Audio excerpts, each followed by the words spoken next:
ever since I started working in the industry, my big dream was, we got to fix this. I don't want to do this system anymore. I want to create a new system. I want to create a new physical studio. And once I got here, bought this land, and I'm going to make this studio in this community, but not realizing how unhappy I was, my whole life basically imploded.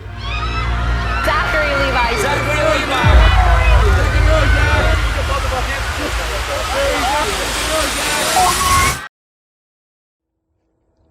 From the outside, one would perceive you're moving up. And then internally, it seemed like you were having a very different experience. So, how is that possible? Nailed it. Something like that. You are such a pro. That's a great question. Like psychologist talks right there. I charge by the hour. Hi. Are you ready? I'm ready. Hey guys, I'm Arya, and I am your host at the FilmUp Podcast, where we explore the stories of accomplished filmmakers and creatives and their road to success. Each podcast is dedicated to a nonprofit of our guest choosing. The goal here is for the FilmUp Podcast to help filmmakers and help the world at the same time. We believe you can do both. And today, we are thrilled to be joined by Zachary Levi. hey everybody. Zach is an actor, director, singer, and published author. The list goes on. You've seen him on this TV series Chuck, Marvelous Mrs Maisel, films including Shazam, Tangled, and so many more. He published his first book, Radical Love, last year, which is about learning to accept yourself and others. I highly recommend reading it. And Zach is also a supporter of Active Minds, a nonprofit that is dedicated to opening up the conversation about mental health and creating lasting change in the way mental health is talked about, cared for, and valued. So he is dedicating this episode to their organization. You can learn more by going to activeminds.org. And as always, all the details are listed in the description of this episode. Zach, thank you for being here. Well done. Thank you. That was a hard one. It's a mouthful, isn't it? Yeah, and for those of you tuning in, you know that Christina is usually here with me. There was some flight issues and all this stuff, so we're rolling miss with you, this one on the Christina. flight. Yeah, Christina, we love you. Sorry you can't be here. Zach, this is such an incredible time in your life and in your career, and there's so much to talk about. I mean, with the film Shazam and everything that you're doing with the new projects you're working on. Sure. But as our audience knows, the way we like to start this off is, what got you into acting in the first place? How did you even get here? Where did the spark really start for you? Sure. Go back to the beginning. I like it. Well, basically, I mean, as far as I can tell, when I try to look back in hindsight after, throughout my life, I think roughly what happened was around 4 years old. I think, well, really all of us around 4 years old is when we're just old enough to be cognizant enough to recognize that you can intentionally make someone laugh. Prior to that, you're a little toddler bumping around, doing silly things. People laugh. You're like, what did I do? And you have no idea. You try to recreate it. It gets old. Yeah. Nobody thinks it's funny anymore. But around 4, I think, was when I was putting the pieces together and I go, oh, I get it. I see.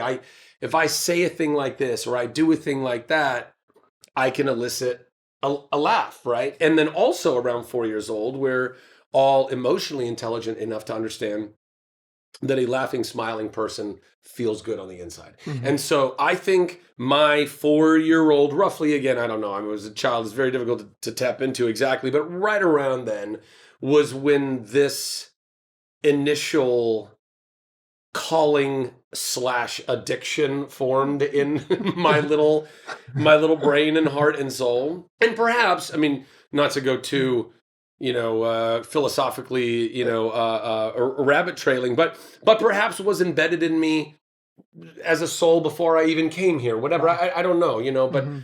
One way or the other, around then is when it all really clicked.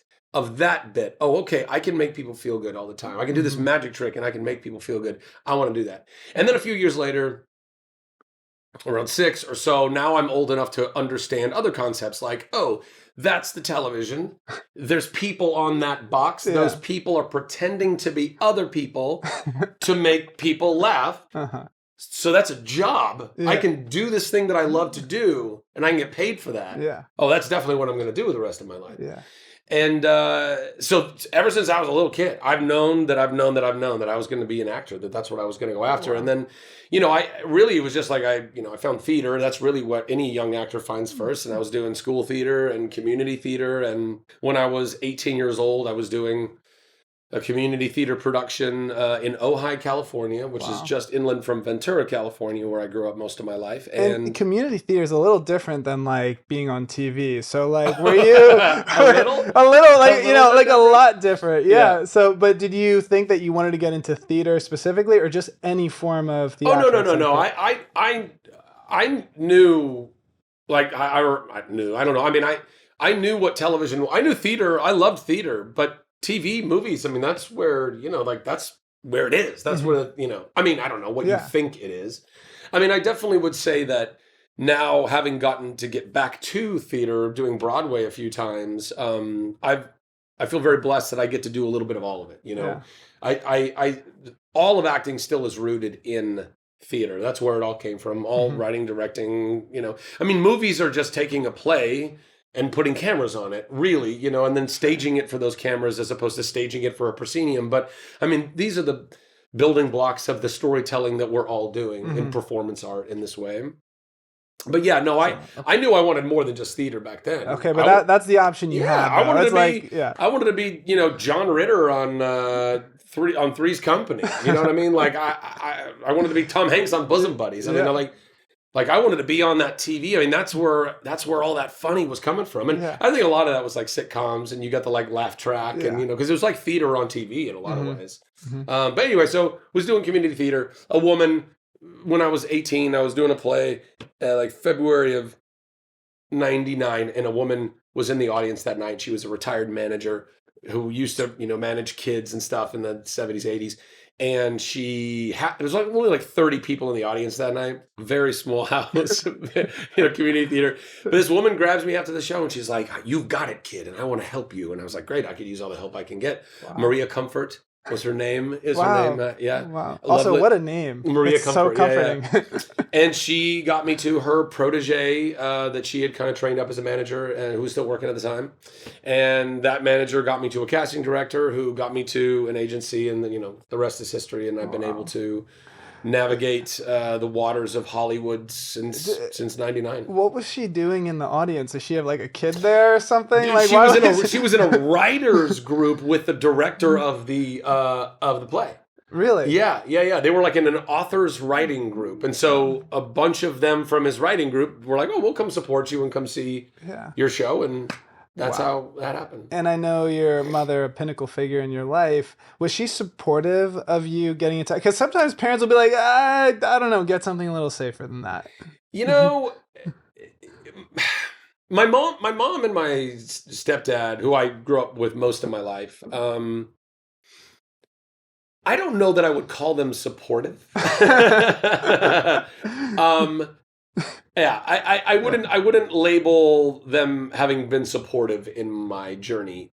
They weren't actively trying to thwart it, and like they'd come and see plays and things that I was in, but it was never like, wow, they never looked at me like Maria Comfort looked at me and said, "You've got it. Yeah. And we want to help you do that." Yeah. And in some ways, it was kind of a bummer because I was like, wow, like I could see other kids whose parents really believed in them, whether it's in sports or scholastics or the arts or whatever, and they were involved in their lives. And our parents just were not involved in our lives. But I've gone to a lot of therapy for all of that, and I recognize that that's just because they were going through whatever journey they were going through, and they were doing the best they could. And my mom was a really troubled lady, wonderful, dynamic, powerful, intelligent, charming. I mean, she had all these great qualities, but she came from a lot of abuse, a lot of trauma. She had a lot of mental health issues that she was unaware of and really didn't want to become aware of. And so, that's why and as did my stepdad, they had a lot of trauma. And so I think that was just part of why they didn't end up really diving in and investing more energy and time into my career. But fortunately, I had a lot of other people's moms or dads or teachers or friends or other people that would along the way in my life consistently give me those, God using them to give me those little buoys of like, "Hey, you're on the right track. Hey, don't stop acting. Hey, this is really something you're good at." Like all of that. I can't wait to get into that part of the challenge, because it sounds like when we get to the point of talking about Shazam, there was like a pinnacle moment in your life.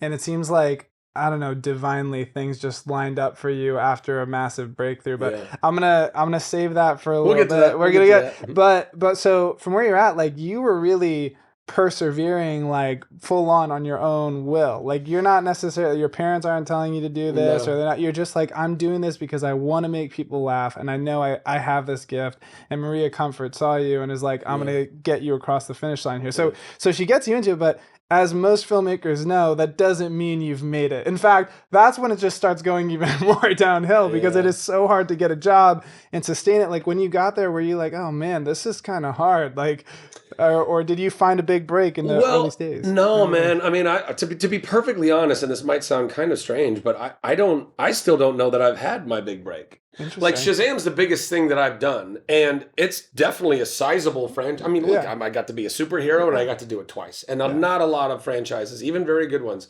will even get the opportunity for a sequel. So I'm super grateful for everything that I've done, and every bit of what I've done has gotten me a one step at least up the rung. Mm-hmm. But there's been no like Shazam has definitely brought me more incoming calls. Yeah. But it's not like all of a sudden I've got Spielberg banging down my door and being like, I gotta work with this guy, you know? Because that's what he sounds like apparently. So I don't know. I mean, when my journey in Hollywood started, I mean, it was really crazy because I was signed. This manager, I had horrible headshots with no resume. And this manager, Vicky McCarty, would just send out my headshots to whatever casting director might maybe possibly call me in to their office. And lo and behold, this casting director named Randy Hiller, who at that point was an independent casting director, and now has been the head casting at Disney for years. Okay. That's crazy how that happened. Well deserved and earned. She's one of the best, certainly casting directors, but just incredible souls. And I love her so much. And I tell her to this day, she's been an angel on my shoulders, because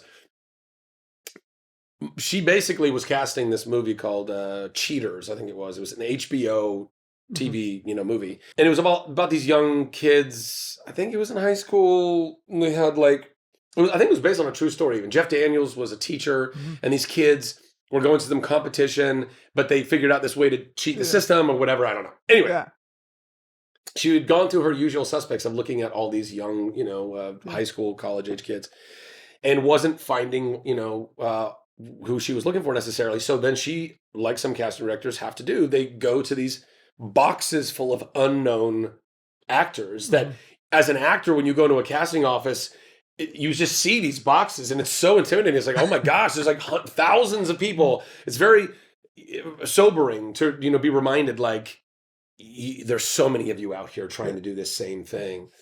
But she pulled my headshot out of a box and was like, all right, nothing resume, but it's got a look I guess might work. Call this kid in.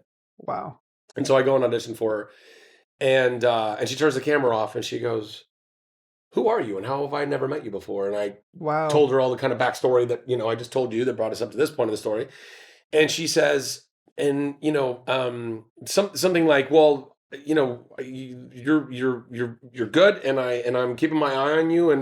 And I almost got that job. It came down to me and another guy. I had no credits, and HBO was like, we can't hire this kid. He has no credits. How did it feel when she responded that way? Like when you can tell that she was like a little struck by that performance? It's incredible. I felt incredible. I felt exactly, these were those nuggets that God could continue to kind of like these little morsels where it's like, okay, I'm on the right track. I hope, I believe, and I'm believing in myself.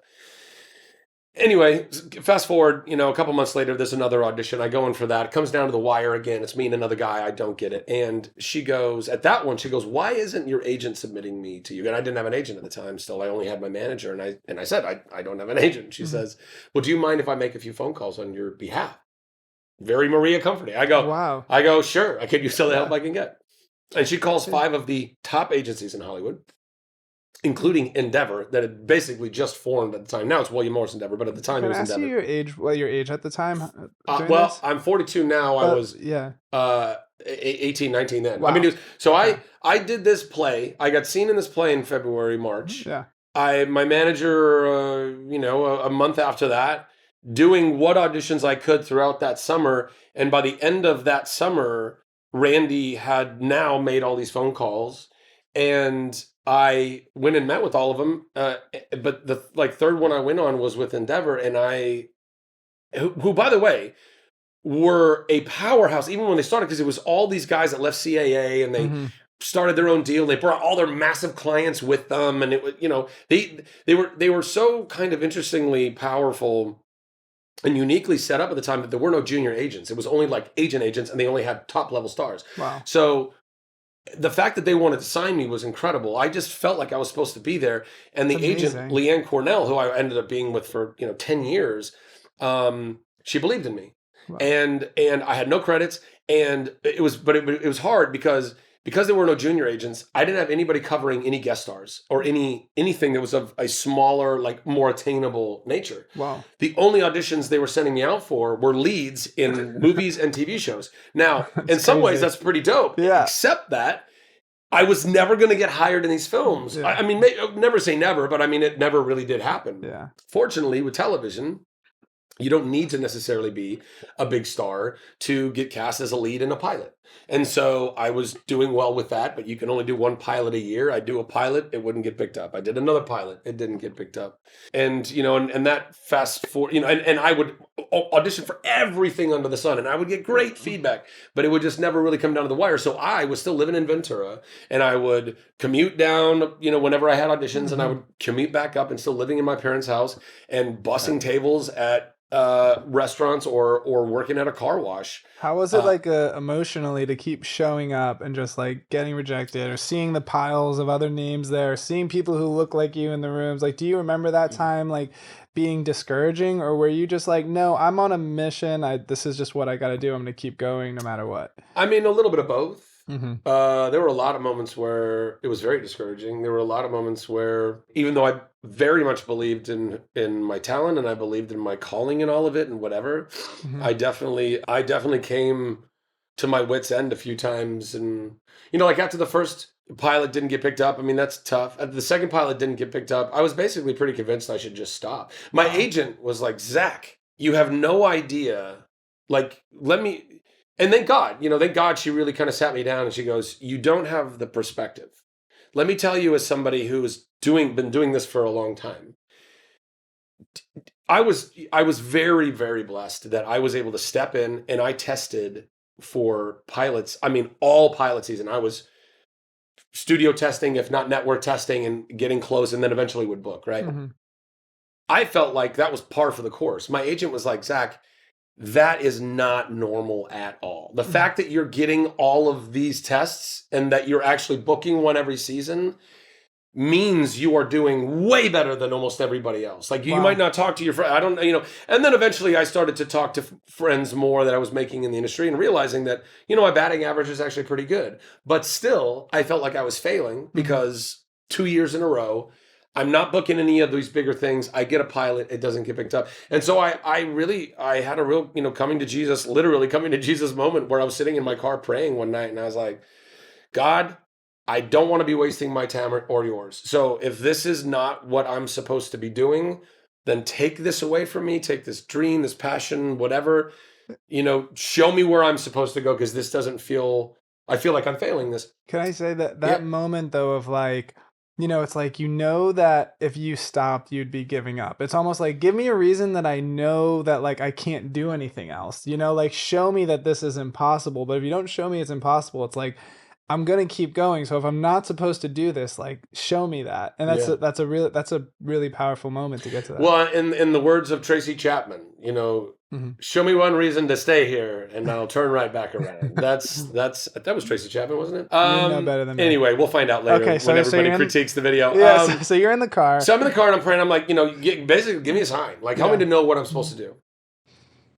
And this was like in the fall of, fall of 2001. And that winter, like, I don't know, a week later or something like that, I get called in by another casting director that I had been building a good rapport with up to that point, Allison Jones, wonderful casting director in person as well.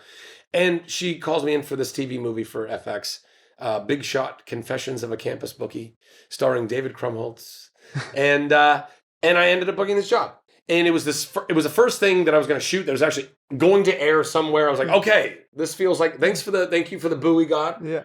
And that got me through the winter, and it got me to the next pilot season. Wow. And that third pilot season, I ended up booking a pilot called Less Than Perfect. Yep. And then that got picked up, and I ended up doing that on ABC for 4 years. So that was the first like break of, now I get to be a consistently working actor. And from that point on, I'm very grateful to say that I have been able to sustain my life entirely being an actor and not having to go back to waiting tables or working at a car wash or whatever else. So when you landed the role, so you landed, it was Kip Stedman, right? That's right. Less Than Perfect. That's and this right. is around 2005 if my timing... 2002 to 2005. Right, right. And so when you landed that, you were like working the other job, busting tables and like doing all this stuff. Oh, yeah. And then when you got that, you were able to close that door and be consistent for a little bit. Is that the... I'm not just a little bit. I mean, even to this day, yeah. right now. So right ever since that moment. That's Yeah. and so when you were working on that show, were you passionate about it? Were you driven? Were you like, this is the show that I'm meant to do? Or were you like, I'm acting and that's what I'm meant to do and I'm happy I'm on this program?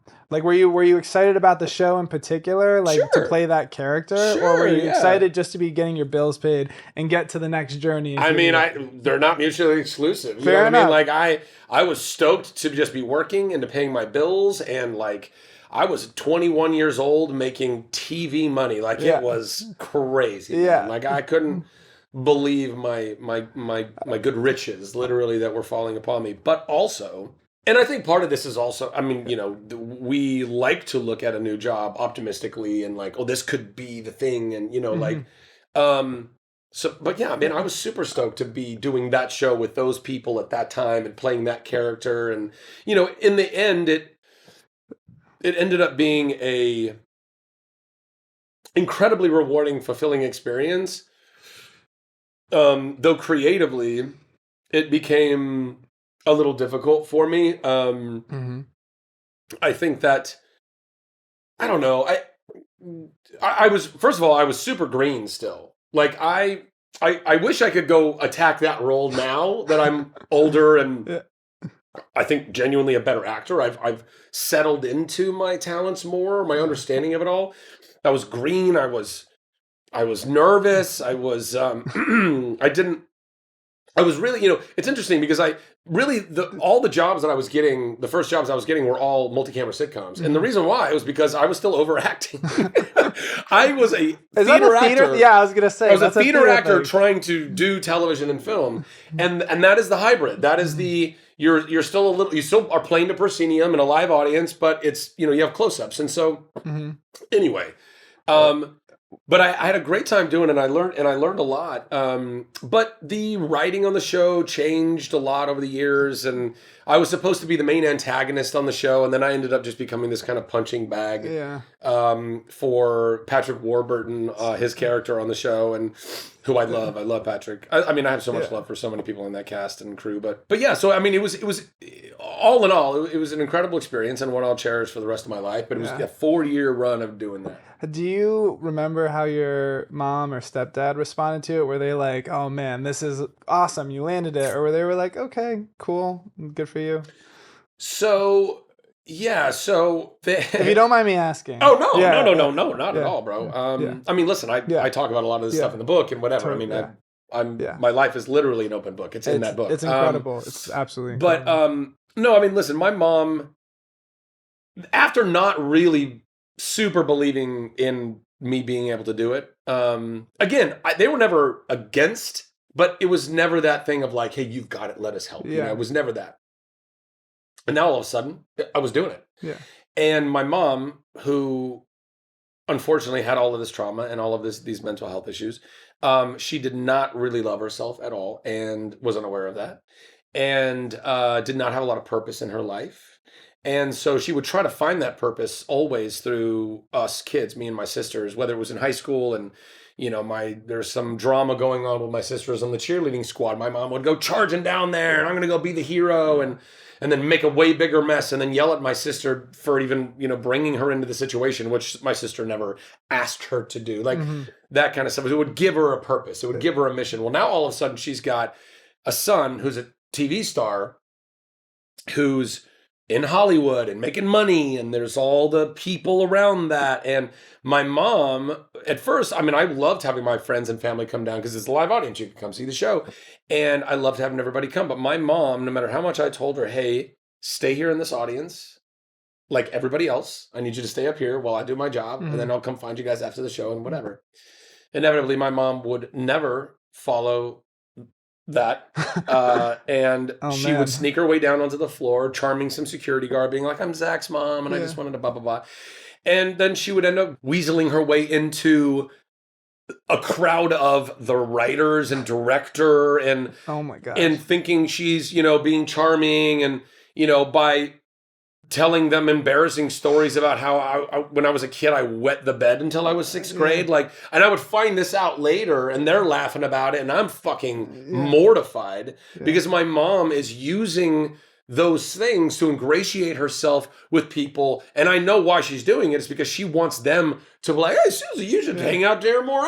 Interesting, It was just not okay. And so I talked to my mom. I was like, Mom, I can't have you come to the show anymore. If you're going to do this no more. Wow. And simultaneously, my mom was in this place where she was constantly guilt tripping me because, again, she wanted purpose and I wasn't giving it to her. And so she was like, why aren't, you should make me your manager. You should make me your agent, like that kind of stuff. And I'm like, Mom, you don't know fucking anything about this industry. Like, what do you, no, just be my mom. Just, you're not in the driver's seat. Just sit in the back and enjoy the ride. I'll drive. We're good.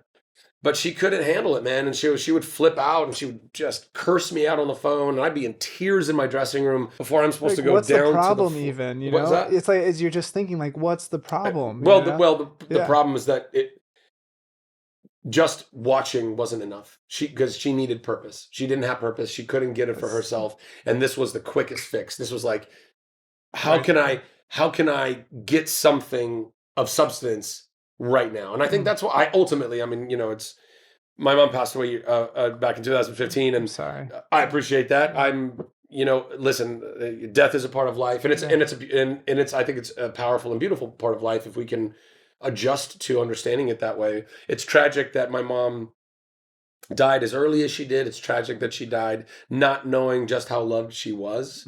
I think that's definitely one of the hardest things about it, but at the end of the day, I even then after the success, it became even more complicated and even worse, and that ultimately led to an entire fissure between me and my mom and my stepdad, and so my whole career I've just been having to do it by myself essentially, or not by myself. I mean, I've had great people around me, but not my parents. Yeah. Well, it's a powerful concept because I'm sure from your mom's perspective, it's like when you're tapped into finding fulfillment through external validation, it's a really, really dark pit that doesn't feed you. And you might get these like quick fixes, but it's not actually nurturing you and it just kind of gets worse and worse. And I'm sure in some instances where from her perception, I mean, I can't speak to it. I just know that this could be a common thing amongst parents is like they think they're doing the right thing by their kid. They justify it because it's like, because I love my son, because I want the best for him, because I think I can direct his career better for him and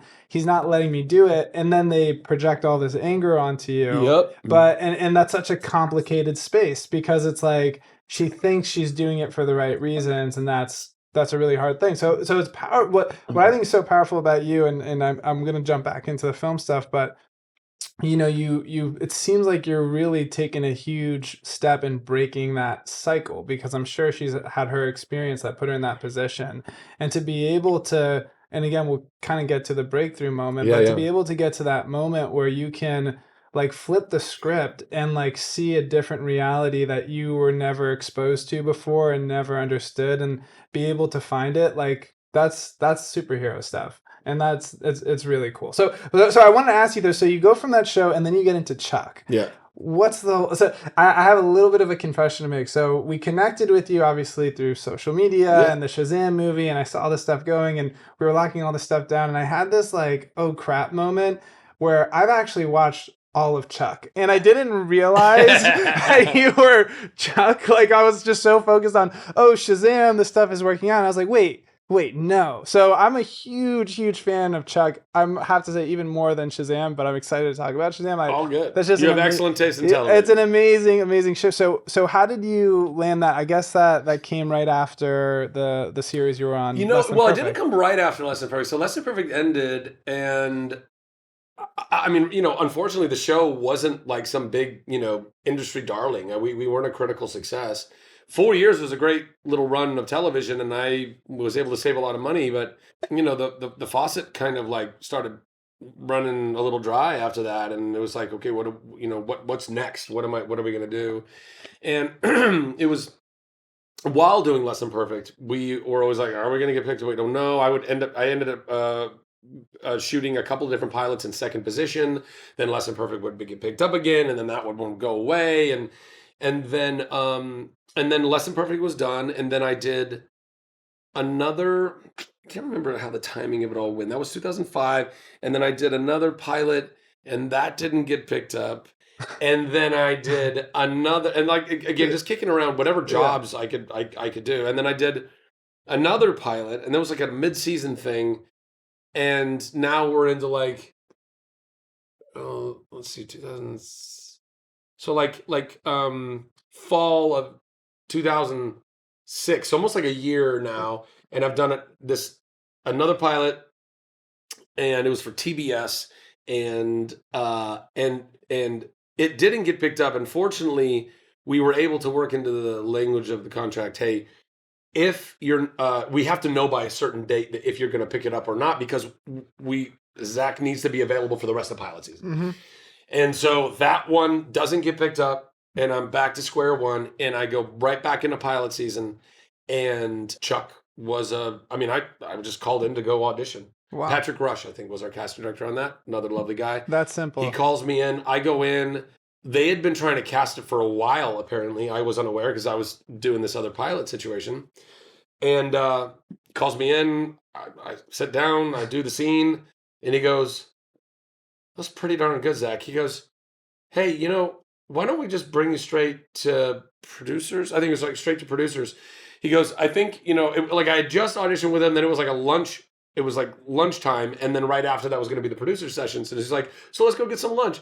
And so me and Patrick Russ go get some lunch. And then we go over to Warner Brothers and I do the producer session. And they're like, yeah, we like this guy. Let's take him to studio. And I go to studio and they go, yeah, we like this guy. Let's take him to network. And then I go to network. And then the network says, yeah, that's our guy. Wow. And that all happened within a week, basically. Wow. A lot of the thing, and these are the ways whether I'm attributing too much woo-woo to this or not, but I don't think so, because I really do believe in God, the universe, source energy, synchronicity, all of that kind of stuff, manifestation. Me too. Almost all of the things that I can look at and I can go, that was clearly not normal. That wasn't just me. That was something beyond me.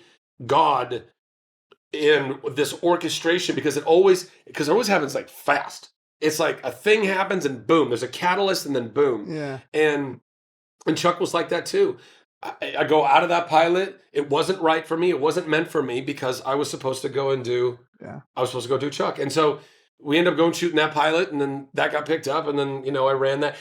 Ironically, I also, in that same time frame, well, let's see, I had shot the pilot for Chuck, but, those were long shots. I mean, how many pilots had I done that didn't get picked up, right? And then my agency was like, hey, they're auditioning, because they knew I did theater and I wanted to do Broadway one day. They go, Mel Brooks is auditioning people for Young Frankenstein for Broadway. Would you want to go and do that? Would you want to go, fly yourself out there and do that? I was like, and I have no training, by the way. Like, I'm not trained as an actor or a singer or a dancer or anything. It's just all the stuff I've learned as I've gone. You know? So it's intimidating when you're like, well, am I going to go just make a fool of myself? Because on Broadway, you have all these people that went to Carnegie Mellon and NYU, and they know all the things and techniques. I'm like, I don't know. And you hadn't gotten that validation that you're like that person. Yeah. And so, but I was like, oh, what the hell? What do I have to lose? I've never auditioned for Broadway before. It's Mel Brooks, for crying out loud. It's Young Frankenstein. And so I fly myself out to New York, and I go on audition for Young Frankenstein. Terrified. By the way, it was Susan Stroman, who's also a massive director, choreographer, and Mel Brooks. and the casting director, and they're sitting there at this table, and you're in this big, bright, rehearsal room, kind of stereotypical, here's the audition. And it was like 2 scenes with 2 songs connected to them. And I was so nervous that my leg, I swear to God, started shaking uncontrollably, like it was starting to wobble. And I was and while I'm in the middle of singing this song, oh my God, and I'm terrified that they're going to see it. And so I just start stomping my foot in time with the music so they don't see my wobbly leg. I forget lines. I'm like literally calling out line in the audition. I'm like, I am bombing this. Yeah. And I leave the audition. I'm on the phone with my agent, and she's like, "How'd it go?" And I'm like, C plus. I think I sounded pretty good. I think I hit some of the jokes all right, but I was forgetting lines, and I was telling her about my wobbly leg, and she's like, "Oh my gosh!" And then all of a sudden, her line's like, "Beep beep." She's like, "Hang on 1 second." She clicks over on the other line. I'm waiting on hold. She clicks back over a minute later. She goes, "Zach, you don't leave New York. You have a call back tomorrow. They want to see you again for a work session with Mel." And I'm like, what the heck is going on? So I stay in New York and I go for this work session. And now, because it wasn't just me flying myself out there unsolicited by them, where I'm like, will they like me? Will they not? Now all of a sudden it's like, well, Mel Brooks says he likes that enough where he wants to have me back and do a work session with me. I'm like, okay, so now I'm feeling like maybe I'm not, and I go in for this work session, and I felt more calm, more confident, and Mel and I had a great, we worked through these scenes and these songs, and I auditioned, do the audition there again for them as the callback, and more confident this time. Cool, more confident, and they're like, cool, great, thank you so much, and then I go back, to LA, and then a week later, I get a call and they're like, they need you to come back for the final callback. They're flying you in this time. I'm like, okay.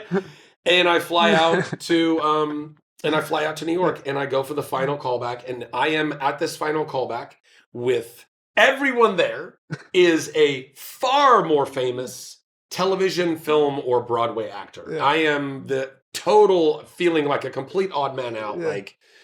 I'm like, best case scenario, I'm going to do my best, leave a good impression with them. Yeah. Maybe down the road, Mel, Susan, whomever, remember, hey, Zach came in for this thing. He wasn't so bad. Maybe we should call him back in. I do the callback. I go home. And then, I don't know, a couple days later, I get the call, and it's Mel Brooks wants you to be Young Frankenstein. Wow. And on Broadway. And I'd never done Broadway. The last time I had done theater, insane. I mean, I was freaking insane. Out. But then all of a sudden came this really weird predicament, which was I had already shot the pilot for Chuck, and therefore I was in first position with Chuck, and we were waiting to find out if we were going to get picked up. Wow. And Mel Brooks did not know I was in second position for Young Frankenstein. And he was, first of all, he was apoplectic. Even though we told him up front, it was the casting director on the other side that I think didn't or something. I don't know. Yeah. But they patiently waited, and we waited. They waited until we found out, and then NBC picked up the show. And so then I didn't get to do Young Frankenstein. But again, the way was that hard? You said no to Young Frankenstein. Like that seems like in a weird way that was like hitting a dream of yours too. It was. Well, listen. Fortunately for me, the decision wasn't made by me. Okay. It was out of my hands. I was first position at NBC. They owned me if they wanted to pick it up. Okay. If somebody said you get to choose, I would have short-circuited. I don't know how do you honestly, because it's like, well, here's this TV show that's nobody knows, a brand new thing, new IP. I'm not a huge, massive star. Nobody involved really was. So maybe we do maybe people care at all. On the other hand, but it's television, there's money involved, there's more fame involved, whatever all those things are, building a career, really fun character, great premise, but who knows if it's going to go anywhere. Yeah. And then you've got Young Frankenstein, which is something everybody knows and loves, with Mel Brooks and Susan Stroman, and I mean, it was like, well, that seems like an incredible package too. What to do? Thank God it was not my decision to make. Wow. It was made for me. Mel was not happy. I was still like, man, I hope this didn't end up biting me. And as it turned out, it was the way it was supposed to go, because the show, Young Frankenstein, did not blow up in the way that everybody hoped it was going to blow up. did not really have that long a run. It was a difficult show to do, I think, in large part. And actually, Kristen Chenoweth, who workshopped the show but didn't end up doing the show, she and I, she was shooting Pushing Daisies at Warner Brothers while I was shooting Chuck. Right after, like, all this went down. I'm starting the first season of Chuck, and they're on first season of Pushing Daisies. And our trailers are near each other. And I was going by on a skateboard one day, and she's like, Levi. And I was like, hey, you're Kristen Chenoweth. And, like, we had met briefly or something before, and she goes, hey, I just want you to know you're going to be okay. And that wasn't the way to go. And basically what she told me was, the show, it was so difficult because with the producers as a Broadway musical and as a then movie musical and everything, it was gangbusters. Mm-hmm. I think in large part because most people don't know the producers, the original movie, so well that they were holding it as the measure of, right? Mm-hmm. So you could watch a Broadway musical version of it and not be constantly comparing and contrasting. You're just enjoying the new thing. Yeah. Young Frankenstein is, and this is, what Kristen was saying. She's like, and this is where they were struggling in workshopping. Young Frankenstein is so beloved. The content, the material is so beloved that if you try to do exactly that and on stage, you run into a problem, which is that everyone knows all the jokes. Yeah. And so they're ahead of it every single time. So one might think, okay, well then we'll switch it up a little bit so that they're not ahead of it. Well, then everyone rejects it because it's not what it used to be. Yeah. So it ends up being this really like, how do you do it? And I think that was partly, and again, I mean, who knows? I feel like she was definitely onto something in that, which is not to say that there's not awesome stuff in that show. I went and saw it and enjoyed, but anyway. It's certainly like divinely written though, because the Chuck show, I mean, you did 91 episodes. Why didn't they do 100? Like that 9 short of syndication, like wouldn't you like? Well, what? I mean, here's the thing. I mean, we did 91 because that's ultimately what it ended up being because the first season was literally, we're deja vu. The first season we only did 13 episodes because the writer's strike happened. In 2007. Now, and by the way, and thank God, because we were shooting 16-hour days. Like, the first season was one of the most arduous, difficult things I'd ever done in my life. Like, I was genuinely starting to lose my mind. Why did it have to be that long? Like, just the way they did it? Because you're gelling an entire cast and crew together for the first time. Okay. Your writers are finding rhythm. They're often overwriting the episodes that now we're having to then shoot all of that, but then it all gets cut down in the edit, and you're like, well, I can't even tell you how much of that show we ended up shooting that was just all for naught, and that's hard. It's hard, it was a mini action movie every single episode. Like, there's a lot to do, but in the first season we were getting ground into the ground, and so in a lot of ways I was very happy that the writer's strike kind of slowed all that down. But that left us with 13 the first season, then we ended up with like 22 the second season, 24 the third, back to 18 in the fourth season or something, and then rounded it with a last 13 and a farewell in the last season. They could have done 9 more episodes would have been more than 22 the last season, so they would have really had to made up for it the season before, but they didn't know it. I don't know. Yeah. But also, it was well packaged though. I think like it ended without feeling like it was too much or you guys did too much in the script. Like, I thought it was a great season finale. Yeah. But it leaves you wanting more. And I know there's a conversation about that's that. a whole conversation. Yeah. But really quick before we'll come right back to that. But just to put a point on the syndication of it all, because I do think, for anybody who watches who wants to understand, those types of details or granular info, but syndication, but by the time we were done with Chuck, syndication it didn't really matter anymore because we were still on NBC and streaming on Netflix. Streaming had already basically started taking over. Syndication was only good for when there was no streaming and you had other networks, be they TV or cable or whatever, wanting to buy your catalog of reruns to put on their network. Mm-hmm. That's where the money was.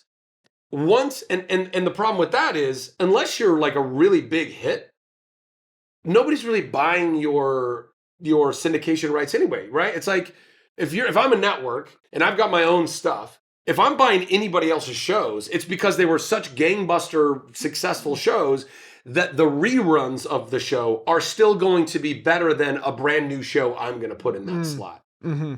Chuck, I mean, if the numbers we were making then, if I was on the show making those numbers now, we would be huge. But at the time, before this massive tectonic shift that we have had now with streaming, those numbers in network television were, fair to middling. Mm-hmm. So other networks weren't looking at our catalog and being like, you know what, we got to get those Chuck reruns. Yeah. And that just wasn't happening. So whether we got 100 episodes or we didn't, I don't know ultimately how much that would have changed everything. Yeah. What I do know is that we ended up on Netflix as one of by the way, the first shows kind of being gobbled up in that time. Yeah. And we immediately got a massive boost of audience just by people finding it on Netflix. And then it ended up on Amazon after that. And then now it's on HBO, or was HBO Max, is now Max.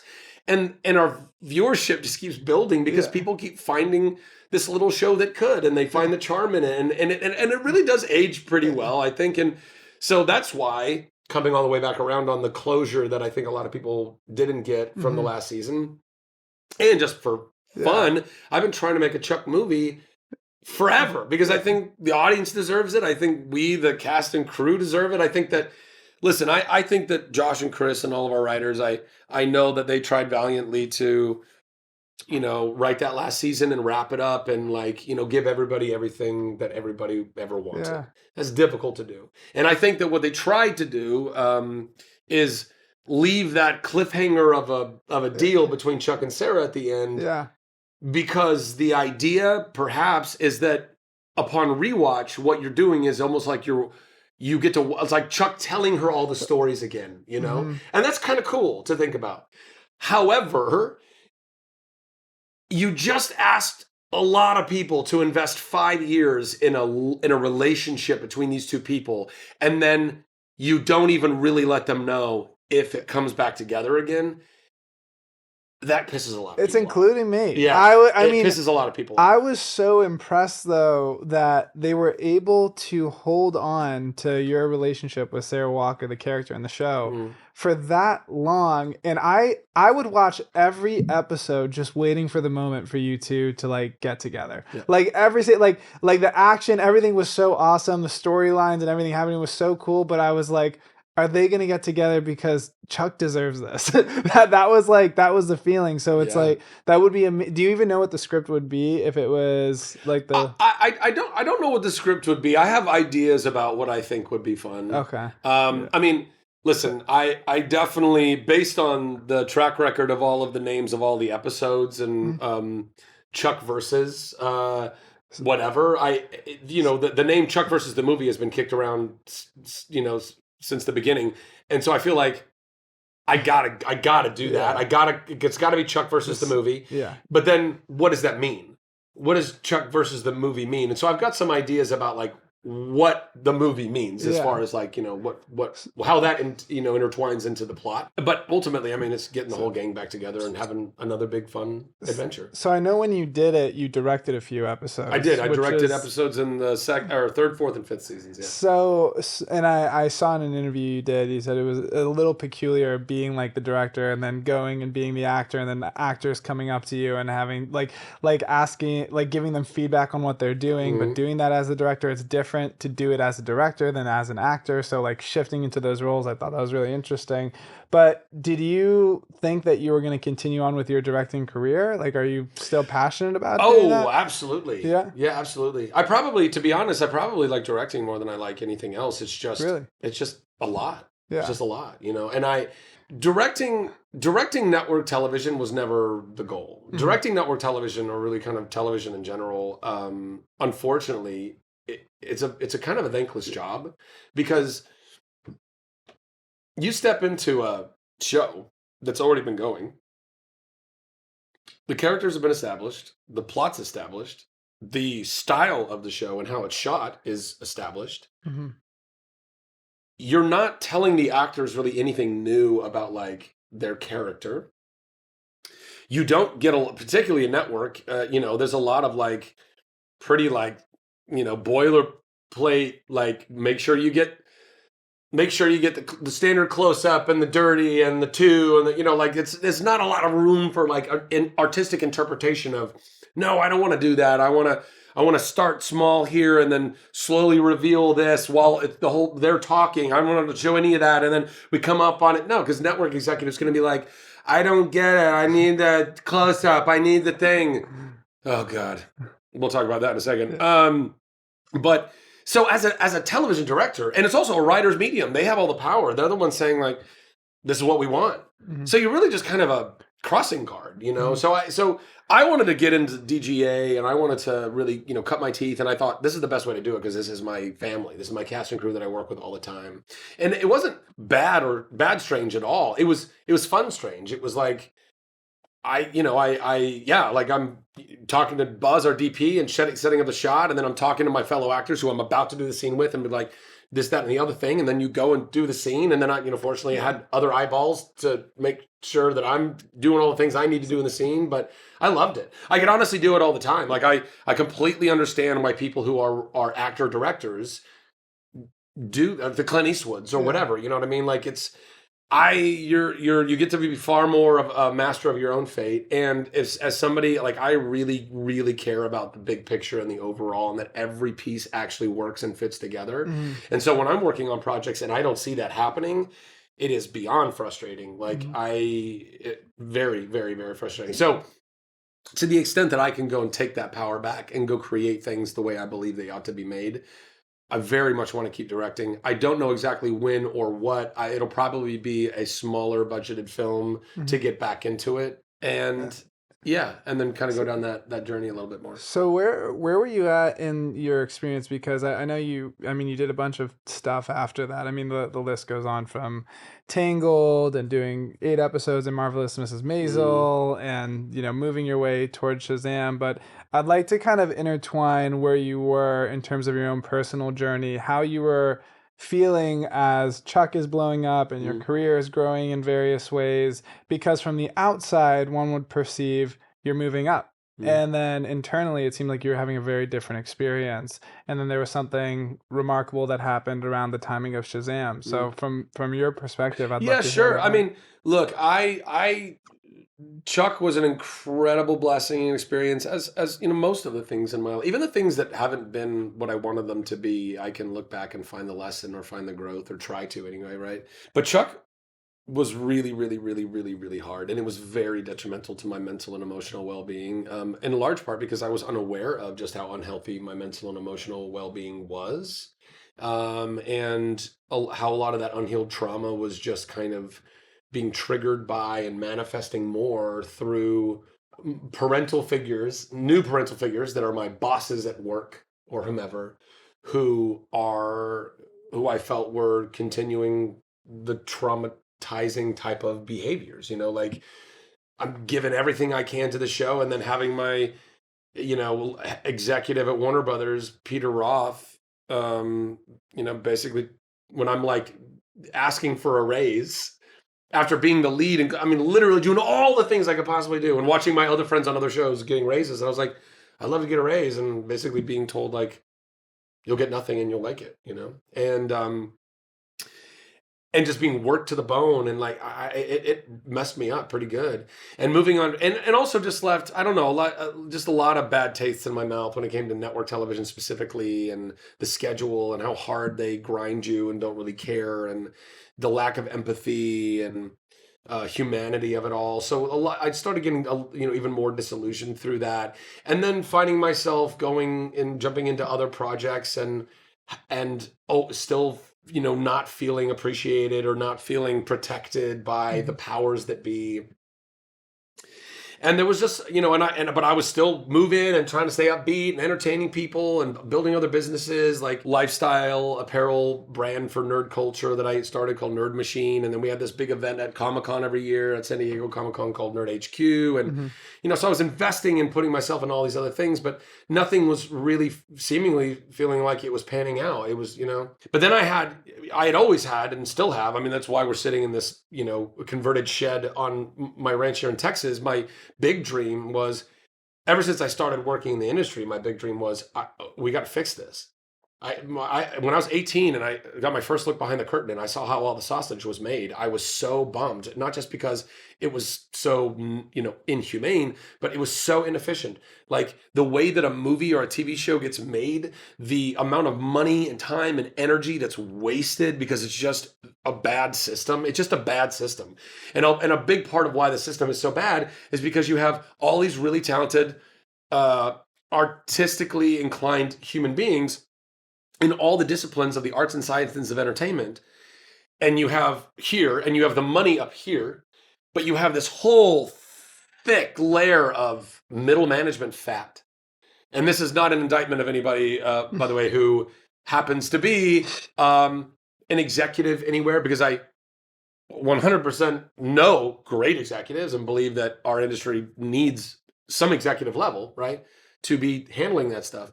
But when you have all of these, in order to get a decision made, in order to get a note through, in order to get you're going through all of these people, many of which aren't creative people, don't have creative vision, don't really know what makes a great script great and a not great script not great. Mm-hmm. And they're all looking toward their bosses like, do you like it? Do you not? Oh, you don't like it? Oh, I don't like it. Oh, you like it? I don't like it. It's like all this horribleness. And our budgets are bloated, our movies are made, and the lion's share of the money is not going to the actual artisans. It's not going to us who make the movie. It's going back to paying off all of these, I think, largely unnecessary executive jobs. And so I was, and in the process, making everything take twice as long, cost twice as much, and be half as good. And I think that we can drastically change the way the system works, and we can make things twice as fast, twice as good, and half as cheap, and really honor and bless the people who are responsible for creating that, and incentivizing everyone more, really giving people participation back in the way that all of the studios, quite frankly, have been trying to pull it away from us for so many years, which is why we're in another strike right now, when we're about to get into another strike right after that, because it's fucked. It's not right.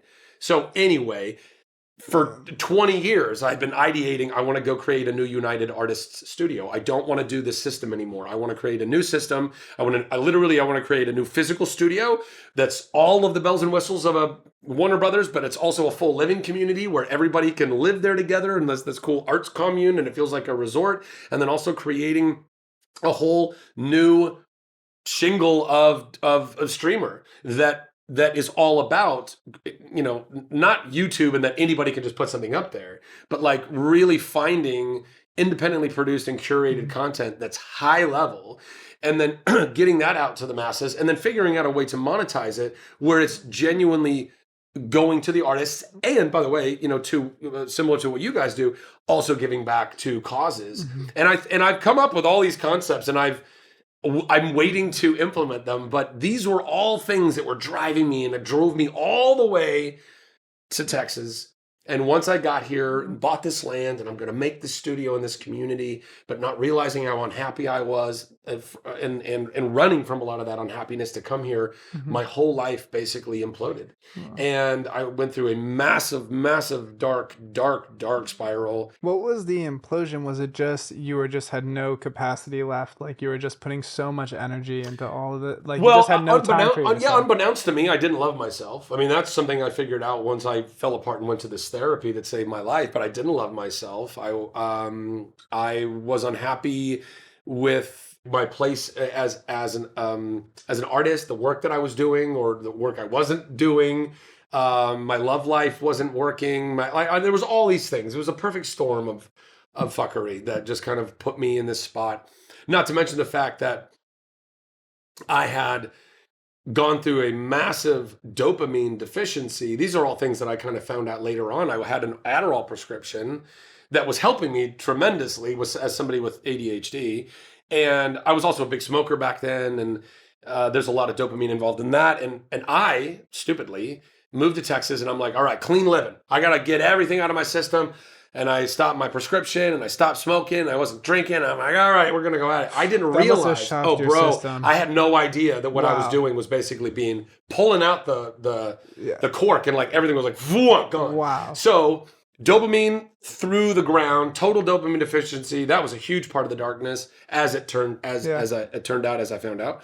But also all these other things in my life, and getting here, and then feeling completely alone, like, because I was trying to, wrangle the troops in LA, like telling friends, like, let's all go to Austin, let's go do this, like the promised land. And I could sense too that Austin, I mean, it had already been like creepily building up for a while, but I knew. I was like, I got to get out there, because California was also, I love California, but it's a broken place, and there's so many issues with it. And anyway, came out here by myself. All of a sudden, it dawned on me, I am really by myself. And what have I done? And oh my God, do I even have a career anymore? And I've totally fucked it up. I failed. And now, because I didn't have a bedrock of self-love to begin with, I believed that lie so truly. And it just sucked me all the way down.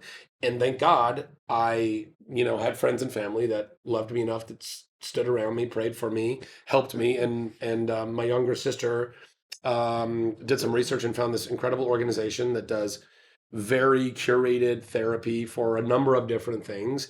And for 3 weeks, I was for 7 days a week for 3 weeks, 2 to 4 of these modalities I would do every single day: psychiatry, psychotherapy, dialectic behavioral therapy, art therapy, meditation therapy, life coaching, nutritionist, gym 4 days a week, Pilates twice a week, yoga twice a week. And between all those modalities, and this woman who worked there, who was a legitimate conduit of God's actual love to me. She was a mom. She had 3 kids, just like me and my 2 sisters, a middle boy, and her son also dealt with mental health. And she worked at this place that they were basically these like companions that would, rotate through, but they would take clients and they would literally do your laundry, do your breakfast, and drive you to all your appointments, because you can't be if you're a person like me ending up at a place like this, you don't really have it in you to take care of yourself, But this one woman, who in the book, her name is Beth, but she was praying for me, very deeply spiritual Christian woman, incredible faith, incredible empathy. She was praying for me even before I got there, and then once I did get there, and there were all these just amazing little connections and moments. But she literally was, again, a buoy, like buoying me, keeping me there through this love and care and genuine care. It wasn't like, some lip service or whatever. Like, she is one of the most, like, just genuinely kind, loving, empathetic people I've ever met in my life. And we were driving to an appointment one day, and she said, hey, just to let you know, if they found out I was praying for you, they'd probably let me go, because it wasn't like a Christian place. It was a clinical place. And they don't want anybody to be interfering with the programming that you might be getting. And I look at her and I'm like, please don't stop praying for me. It's one of the only things keeping me alive right now. I need it. And I won't say anything. She's like, no, of course. I just wanted to let you know. And we drive for a beat longer. And then she turns to me and she says, but also I would gladly lose my job for you. And I lost it. I mean, I just, like, waterworks just, couldn't stop. And this woman basically, as it turned out, was sent from God to be this example of a mother's love, of a unconditional, sacrificial, I will lose my job if it means helping you come out of whatever you're in right now. And so had I not had her and moments like that, my ability to rekindle the pilot light of the pilot flame of my own ability to love myself, I don't think would have actually come about. I would have learned a whole bunch of things, all these modalities of all this therapy. I would have learned lots of little, sound bites and techniques. But if you don't actually believe that you're worthy of applying those things to yourself, it's never really going to take you anywhere, I think. So I'm so beyond grateful that I had this woman really kind of be there to help kickstart what it meant to love myself again and start applying those things. And once I did, getting to, the payoff of this Shazam of it all, I was 2.5 weeks in, living in this house in Connecticut, 2.5 weeks in, I had already told my agency, hey, I'm going to be off grid for a while. I got to do some healing. I'll be gone for like a month. I'll let you know when I'm back. Cool. 2.5 weeks in, I get an email in typical Hollywood fashion. It's my agent like, hey, don't want to bug you. Know you're on this thing. But oh, sorry. Actually, just to go back really quick, 2 months prior to this, or whatever, month and a half, so I don't know, I had gotten an audition for the role of Shazam in the movie Shazam. I knew enough at the time that The Rock was already cast as Black Adam, and that Shazam and Black Adam are evil twins, or doppelgangers. That Black Adam, they look almost identical, just one's evil and one's not. Slightly different hairstyle and different colors, right? But they look just like each other. And I knew that The Rock was already Black Adam. Why are you sending this audition? There's no way I'm going to get this job. They want John Cena. They want somebody like that. Like, I even emailed back. I said, aren't they looking for super famous people / super jacked guys? And the response might as well have been this kind of emoji, like, and I said, listen, thanks, but no thanks. I think this is a waste of time, wasting their time and, whatever. They're like, okay.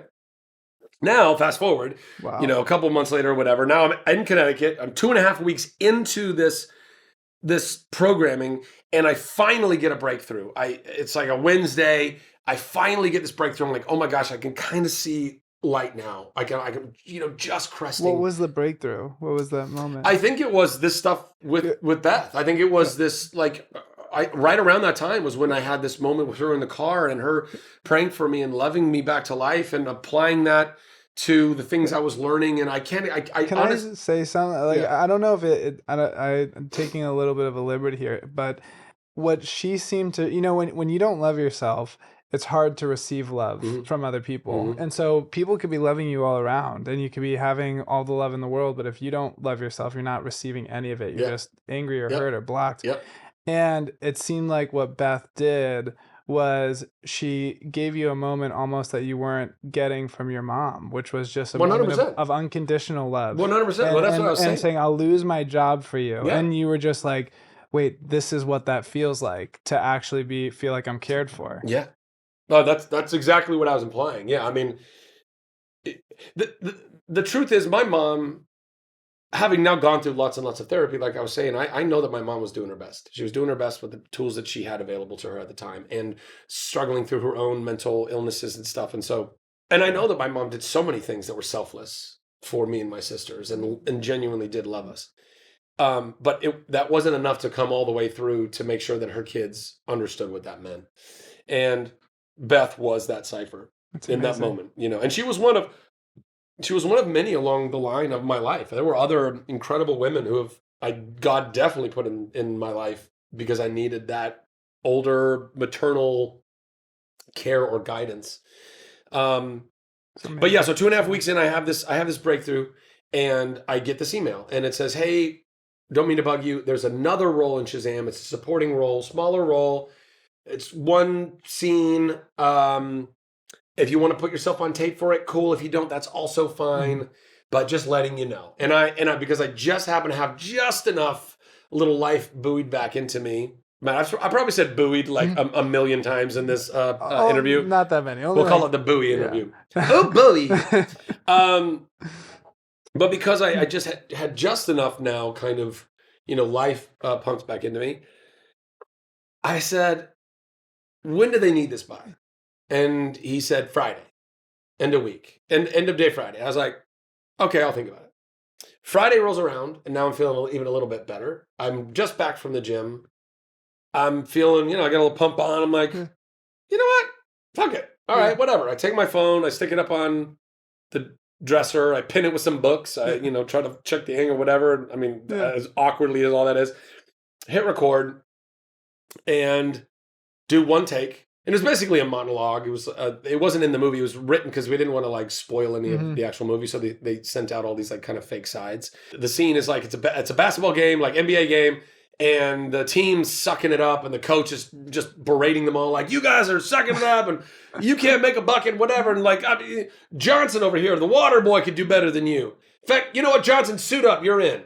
And Johnson, the water boy's like, okay, and rips off his water boy stuff, and there's a jersey and everything ready to go. And he gets sent into the game, and it turns out he's actually pretty darn good. He's crossing some people up, he's making some shots, but while he's doing it, he's so nervous, he's dry heaving and doesn't know what to do. So it's he's capable but terrified. and it's funny and all this stuff. And so I did it. I mean, because it really was a lot of just the character, the Waterboy character. So I just like pretended to hear the coach's stuff off camera. I didn't have anybody to read with. And so I put that all on tape. I do one take. I go to do a second one. I fuck it up. But then I'm like, that first one's fine. I'm just send that in. Whatever. I send in the one take. But then a few hours later, it's a Friday, a few hours later, my phone's blown up. Zach, hey, so they saw your audition. Not only do they think you're great for the supporting role, having watched it, they actually think you might be really good for Shazam. They haven't cast it yet. I'm like, what the heck is going on? So they go, can you put yourself on tape? Well, no, actually, initially they said, can you get here? I'm like, listen, I am committed to this therapy right now. Part of the reason I'm here is because of the business and the ways that I've gotten ground down. This feels like the devil being like, come back.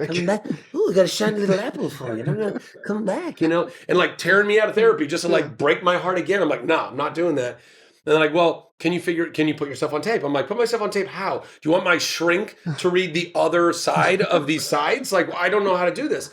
And so we were able to work it out where the following Monday, I was going to do the Shazam sides. It was like 3 scenes, and we were going to just do it where I'm in my room in Connecticut, and I've got my iPad, and they're in the casting office in LA, and they've got their iPad, and they're going to film the iPad. Wow. Through Skype, by the way. Remember when we used to have Skype before they completely pooched it, and now Zoom is Skype. But anyway, so Monday comes around. I had a discussion with David Sandberg, the director, on Sunday before, and understood that I was away and healing and stuff. We do this thing on Monday. We record it. Now a couple hours later on Monday, phone's blowing up. Agent says, "Hey, they really, really like you for this role. It's basically between you and another guy. This guy that they had held for months prior to that. Like, I actually felt really bad because this guy, I think, really." I mean, for all intents and purposes, was like the guy that was going to get the job. But there was just enough of a question about it that they hadn't pulled the trigger yet. And they said, if you don't come in, Warner Brothers said, you have to come in and live camera test. If you don't come in, it's going to the other guy. If you do come in, they say the momentum's shifting your way and you have a really good chance of getting this job. I'm like, this is fucking crazy. This feels like, this really feels like a test. This feels like a movie. Like, what the hell's going on? And it just so happened that Beth, the same woman who had been praying for me and with me and all that stuff, she was working that evening. And she's downstairs. I'm in my room and she's downstairs in the living room. And I go down and I go, I don't know what to do. Because here's the situation. I lay it all out for her. And it's either this is some crazy test and I'm supposed to be, no, not today, devil. I'm not going to go and be tempted back. Or this is the exact culmination of why I'm there doing the therapy, which is I'm doing this so I can prepare myself for this role right now. And she's like, well, let's just pray about it. We sat there and we prayed about it. Wow. And we prayed and we both opened our eyes and we looked at each other and we go, I think I'm supposed to go. She's like, yeah, you are. And the reason why, or the reason ultimately kind of what we both felt was because I didn't feel anything, meaning I didn't feel trepidation. I didn't feel fear. I didn't feel this like crazy elation, like it was somehow now giving me this worth again, because that would be unhealthy. Instead, I just felt peace. I just felt like this feels, and really, I think that's how we ought to live our lives. You gotta find where is the peace. The peace will tell you if you're in the right place or not oftentimes. So anyway, felt it, ended up, and basically I was finishing up my therapy right around then anyway. I had a little bit of like, a few days of like the last bits of like, what's the homework? What do I take home? Solidifying all that stuff. But I went to the head of the therapy or the place and I said, hey, here's the situation. I feel good about going, but I'm not going to go until you call every one of the therapists and ask them if they think I'm in an okay enough position to go and do this. She did. Everyone gave the green light. And so I went to LA, flew in on a Wednesday, camera tested on Thursday, and then Friday, I'm at the gym with my buddy in Studio City, and David calls my cell phone. I'm literally we're doing bench presses, and my phone rings, and David Sandberg's on the other line. He says, "I just wanted to say congratulations, you're my Shazam, and can't wait to work with you." And I was like, "Thank you very much, sir. I'm going to go back to work lifting weights because I think I'm going to have to be doing that a lot leading into this job." And so that's how all that ultimately kind of came about. And listen, I've done a hell of a lot more work since then, mentally and emotionally. I wasn't, as much as I wish that all of that work did all the work I needed to do. Like I was somehow healed, and that's why Shazam happened, and everything was going to be nothing but clear sailing from there. Oh man, I mean, I did Shazam. Even through that, there was a lot of difficult, like still grinding through stuff and having moments, and then after that, going and doing Marvelous Mrs Maisel and having an amazing time doing that, but still being, in a lot of my own thoughts or feels in various times in my life, and then coming out of that, and all of a sudden, there's a bunch of work lined up, and then global pandemic, and now I'm sitting not doing the thing that little did I know was my constant dopamine drip, going to work. Working on a film set is nothing but little puzzles to solve all day, and I love it. I love solving the puzzles of how do we block this? How do you say this? How do you shoot that? How do you, all the people, hundreds of people, all solving little puzzles and problems all day long. It's all little dopamine hits all day long. When you went to Shazam, did you find that your acting style had changed? Because you had such a shift in your mentality and such a shift in how you were just grounded and where you were going. Did it change your approach to anything or your clarity around the decisions you were making as an actor? Or was it really around the decisions you were just making in life? Sure. Both. Yeah. I don't know. I mean, I don't know how becoming more enlightened doesn't affect your acting, because you're drawing upon who you are as a human being. So if the human you are is changing and growing, then the acting you're doing, I think, is changing and growing. Yeah. So you go through the process, you nail Shazam, and then Shazam 2. What's this just they're like, everyone loved it, we're continuing the series, are you down? And that's kind of... Yeah, I mean, the first one did well enough where they said, hey, let's look into making a second one. And then they pitched me the idea on it. I thought it was really fun. I was always, I mean, even before they pitched me on that idea, I was talking to Walter Hamada and being like, shouldn't we do something with the Greek gods and stuff, considering that I have all that stuff running through me, and then, of course, then that's exactly what we ended up doing, which was really fun.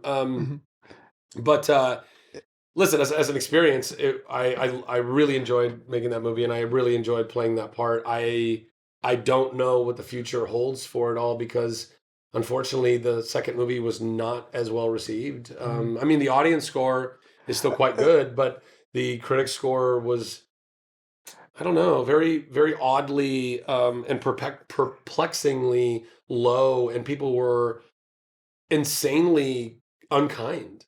And I really, I listen, I've been a part of things, and as much as I wish that they were good, I know that they're okay. I know that they missed a lot. I know, and I'm not saying, Shazam! Fury of the Gods is some perfect, whatever Orson Welles masterpiece, but it's a good darn movie. Like I when I watched it, normally I'm super self-conscious, and I still am. I mean, I'll watch something and I'm like, God, Zach, your posture is horrible. But I can't stop picking myself apart. But I remember watching the first screening that I saw of Fury of the Gods. I was like, we made a really fun, it's a solid movie. Like, this is really, and, I think that unfortunately I think even just the world from the first movie to the second movie, the world has shifted so much. Social media has shifted so much. Online hate and haters and trolls and factions and all that has just gotten more galvanized in its toxicity. And I think that there are people that genuinely, unfortunately, want to just destroy certain projects because they don't like them, or they don't like me, or they don't like other people involved in them, or whatever. Instead of just being like, listen, I don't like that person, but that's a good movie, or whatever. They just try to shift the narrative so they can be powerful. I think it's peculiar because I actually like the second one more. I do too. Yeah, like that was they're both great movies. I thought the first one. I mean, listen, what does my opinion mean to anything? I just think it really is like kid oriented, and the second one seemed like it could be kid and also it was a little graduated. Yeah. It was a little more adult. It was a little slightly more.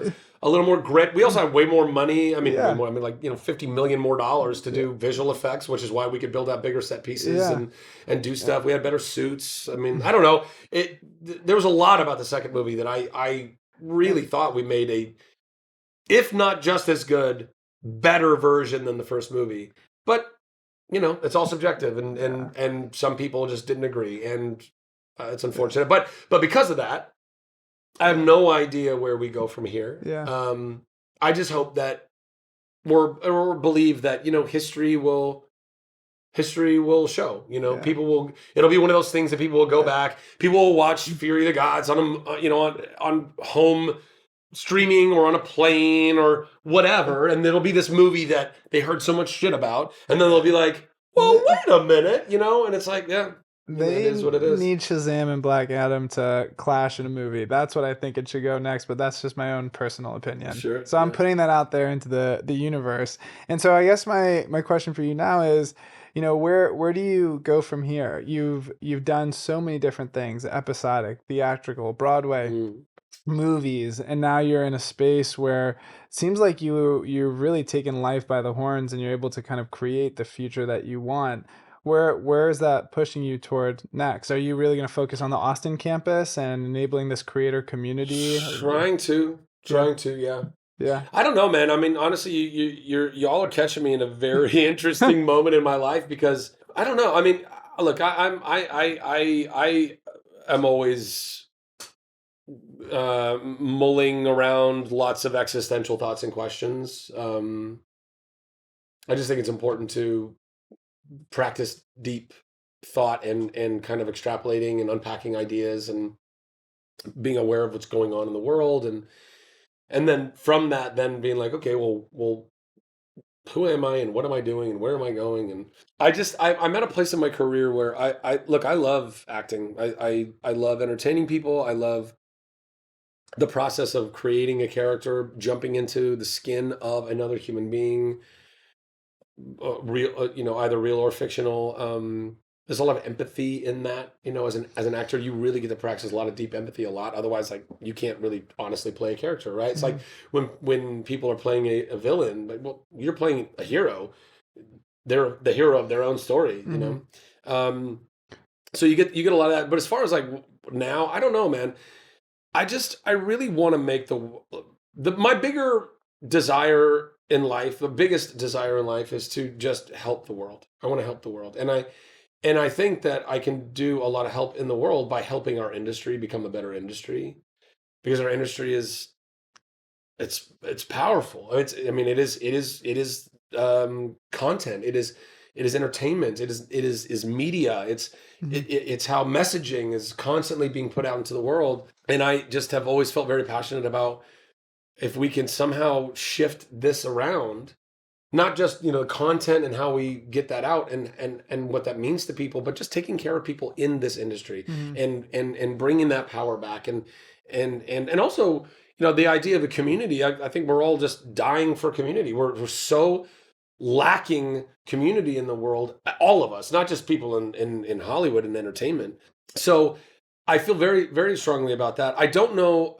There's a movie that I've been producing for a while now. We're trying to get up off the ground called Sarah's Oil. That it's a true story, amazing true story, essentially about this young black girl in 1911, Tulsa, Oklahoma, who ends up becoming the richest woman. True story. Who ends up having land that had like the biggest and cleanest oil reserve in all of North America. Wow. That made her the richest woman in America. Whoa. As a 11-year-old black girl in 1910, Tulsa, Oklahoma. Anyway, incredible story. We're trying to make that happen, have been trying to make that happen. So if that happens, maybe that's a little bit later this year. And looking forward to doing that. But then beyond that, I don't know. Yeah. I don't know if I'm going to take a little hiatus from being an actor and trying and focusing on other things that I've been passionate about, but just have never really, like, for example, I did stand up way back in the day, and I love stand up, but I was like, it just wasn't right for me then. I was terrified. I didn't know who I was. I didn't really have a perspective. To tell good jokes, you have to have your own perspective on things. And I was so young. I was like 22 at the time.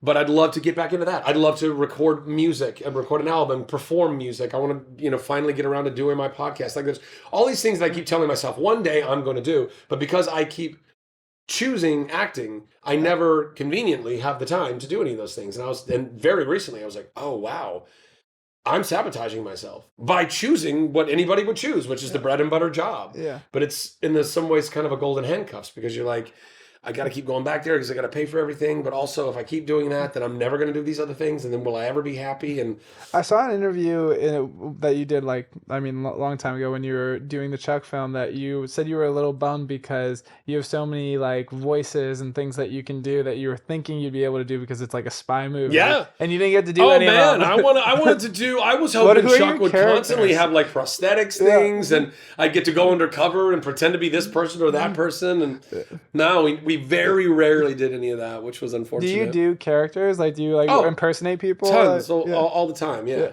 I mean, I've been doing voices and things like that since I was a little kid, just because I was constantly entertaining myself or trying to entertain other people, and watched copious amounts of cartoons and TV shows and movies, and just always trying to refine those entertaining skills.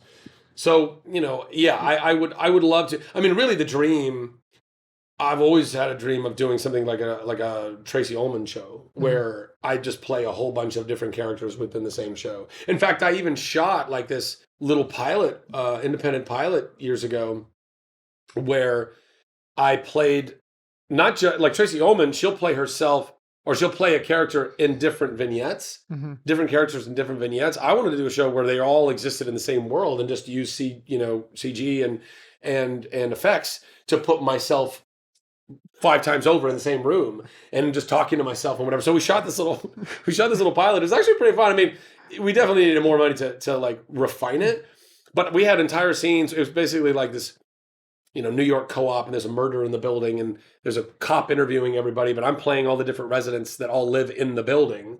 And, one's this big Russian Boris, but I had this massive fat suit on and a bald cap, and I had these daughters and my wife, and they're always bugging me, but I'm Boris, and I played this Esteban, he's a hairdresser who lived in the building, his hair is down to here, I had a great tan, he was Esteban. Then there's other guy, Sal, I don't know, it was this kind of wise guy, kind of a guy, all these various characters. It was so fun. I want to do that so bad, but it just, it never came together. But I love doing all that stuff. Wow. So now that you're in this point in your career where you might be able to actually focus on some other things, you're like, maybe I'll slow down a little bit and I'll actually do. Is this actually going to last though? Are you about to get into this? And then I don't know, man. Shazam 3 is going to come to the door. It's really going to be a balance with the old savings account, I think. It's like, how much time can I afford to divert from the money-making apparatus, which is primarily acting right now? How much time can I afford to divert, to go invest in other things? You just seem like you also have a lot of love to give. I feel like your journey and your wisdom and your breakthroughs, it's come out in your books, it's coming out in all the podcasts and the talk shows that you're doing. It seems like that, as much as acting, has been very fulfilling for you, and also I would assume making a substantial difference in a lot of people's lives who get to be close to you and experience that. So I don't know, I hope you get more time to be in that field too. I appreciate that, man.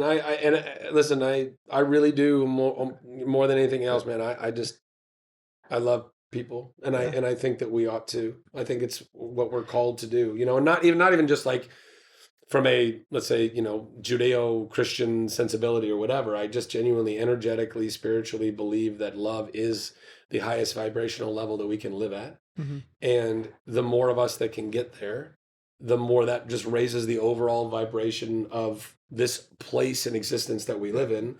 And that can become momentous. And you know, if this existence has some kill screen, if it has some like, you made it, you won, we unlocked the thing.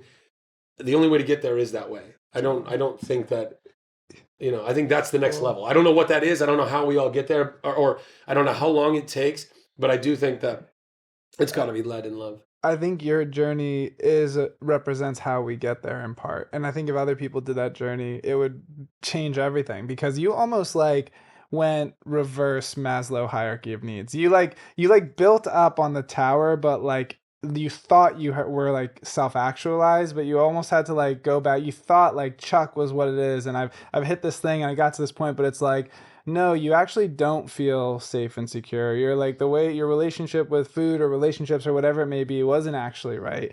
And like that seems like when you had that radical moment of just like, I'm going to stop everything. And you pull the kill switch and you just dropped all the way to the bottom. Yeah. And you didn't do it with like pacing it out, but in a beautiful way. It was like exactly what you needed to do, because it was like, man, wait, if I'm not okay without any of these things, then maybe I'm not okay. So it's like you can almost like reintroduce that stuff, but you know that pit that's there, and it's like, okay, now I need to go there. You got there, and you had this incredible moment with the woman Beth, who just when you're at your bottom reinvigorated that foundation, and it seems like you've been building it in like a healthy and authentic way ever since. Trying to, man. It's incredible. Trying to. Well, and trying to help as many people along the way. I mean, I literally, a buddy of mine just hit me up today and was like, hey man, because he was just here at my ranch for 4th of July, and we were talking about self-love and stuff, and he hit me up and he goes, hey, you know, would love to kind of circle back and talk about that because I'm struggling with it.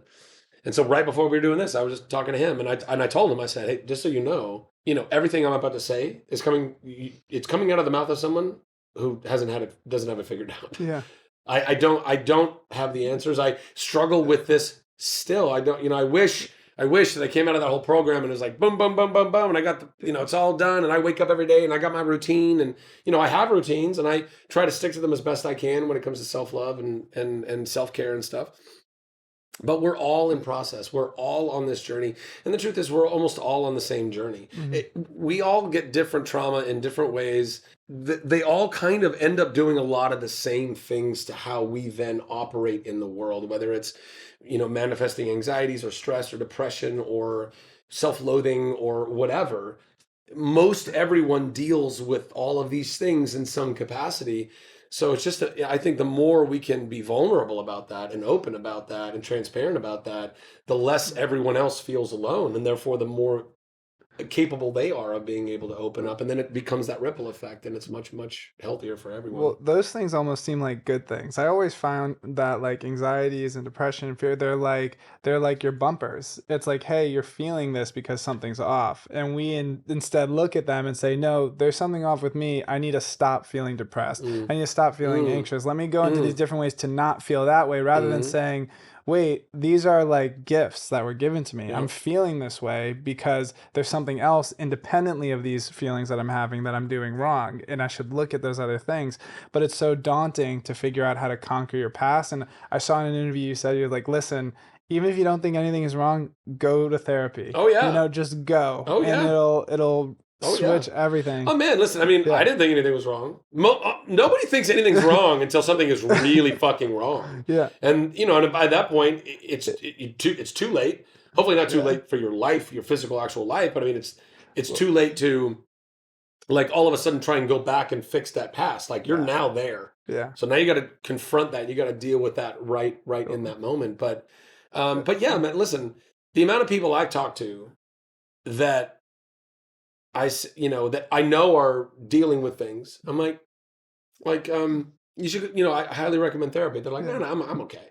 I'm like, I know that you're okay. I know you think you're okay. I know that whatever you're feeling right now is probably no different than what you felt yesterday or the day before. And right. So you think this is normal and it's okay. Yeah.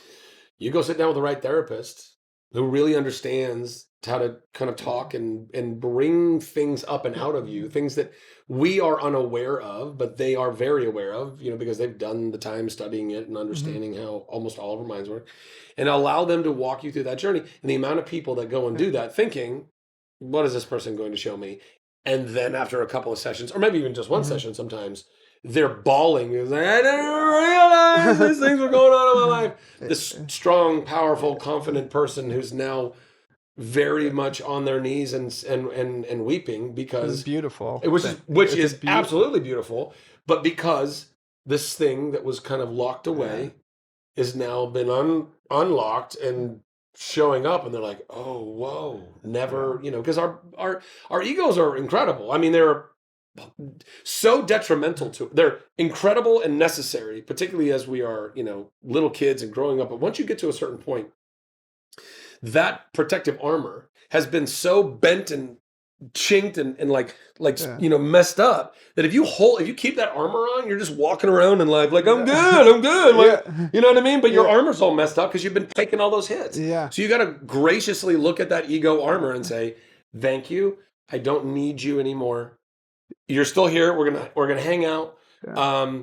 But I'm gonna move beyond what those reactions are. I mean, it's helpful. A big thing for me was I saw a therapist for the first time like 2 years ago, and similar to you, I didn't think anything was wrong. I wasn't very emotional. In fact, I actually just wasn't an emotional person. For a majority of my life, I just didn't cry about things. I would just be angry about things. And I went to see a therapist, which was a whole thing. Like, it took me like a few months to even like build up, like, I don't need to see a therapist. Why does anyone, nothing's wrong with me. Like, wow, this is going to make things worse if that's going to break my armor. And I remember I went, when I finally got the courage to go, and I went and I sat there and I said, listen, I want to start this off by saying, I literally said, I don't think anything is wrong with me, and I'm not really feeling any problems.